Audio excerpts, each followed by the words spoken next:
Hello guys, আসসালামু আলাইকুম। I hope সবাই ভালো আছেন। সো আজকে আমরা খুবই গুরুত্বপূর্ণ একটা টপিক নিয়ে আলোচনা করবো। অনেকদিন পর এসপি আপনাদের সামনে নতুন একটা ভিডিও নিয়ে আসতেছে।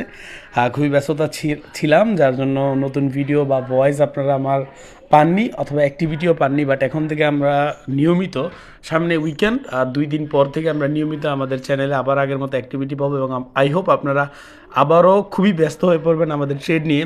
সো আজকে আমরা যেই টপিক নিয়ে আলোচনা করব সেটা হচ্ছে ডিসিএ মেথড। সো ডিসিএ, এটার অর্থ কি? ডিসিএ অর্থ dollar cost averaging. So dollar cost অ্যাভারেজিংকে আমরা শর্টলি ডিসিএ বলি। ডিসিএ হলো এমন একটি স্ট্র্যাটেজি যেখানে আপনি একবারে পুরো ক্যাপিটাল ইনভেস্ট না করে ধাপে ধাপে পার্টস করে একটা অ্যাসেট কিনবেন স্পটে, অথবা সেটা আপনি ফিউচার ট্রেডে কাজে লাগাবেন। সো সহজভাবে, সাপোজ আপনার কাছে $1000 আছে, এখন এটাকে আপনি হয়তোবা স্পটে লাগাতে চান অথবা আপনি ফিউচার ট্রেড করতে চান। এখন আপনি ডিরেক্ট এই $100 আপনি ইনভেস্ট করবেন না, আপনি কী করবেন, এটাকে $200 করে 5 বার ভাগ করেন অথবা $100 করে 10 বার ভাগ করলেন।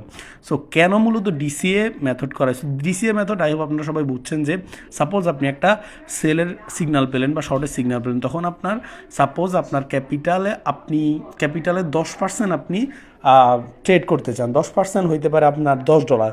সো আপনি $10কে আপনি একটা এন্ট্রিতে আপনি দিবেন না, আপনি কী করবেন, এই $10কে 5 ভাগ করবেন অথবা 2 ভাগ করবেন। ভাগ করে আপনি সেম সিগনালে আপনি প্রাইসের মুভমেন্ট দেখে আপনি বারবার করে এন্ট্রি নেবেন। সাপোজ আমাদের ট্রেডে মোস্টলি 2টা এন্ট্রি দিই, ফার্স্ট এন্ট্রি এবং সেকেন্ড এন্ট্রি। সো আপনি কী করলেন, প্রথমে অর্ধেক দিলেন $5, দেন সেকেন্ড এন্ট্রিতে আরও অর্ধেক দিলেন।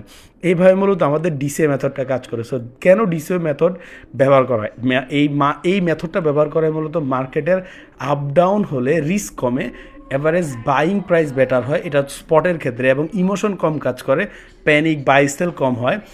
এক্সাম্পল, বিটিসি যদি দাম কমে যায়, আপনি নিচে একবার বাই করেন, এভারেজ প্রাইস কিন্তু তখন কমে যায়, তখন আপনি কিন্তু যখন এটা প্রাইস আপে যাবে তখন আপনি ভালো একটা প্রফিট গেইন করতে পারবেন। বাট একটা জিনিস মাথায় রাখতে হবে, ডিসিএ সবসময় সেফ না। রং কয়েন হলে লস বাড়তে পারে, তাই স্ট্রং প্রজেক্ট বা ক্লিয়ার অ্যানালিসিস থাকলে ডিসি ইউজ করা ভালো। সো নর্মালি ডিসিএ বলতে আমরা বুঝি step by step by to reduce risk and improve average price. Okay, so I hope এটা কাজে লাগবে। এই জিনিসটা আপনাদেরকে আজকে বুঝালাম, কারণ নেক্সট আমরা নতুন একটা ভিডিও আনবো, সেই পরবর্তী ভিডিওতে ডিসিও মেথডটা আপনাদের খুবই কাজে লাগবে।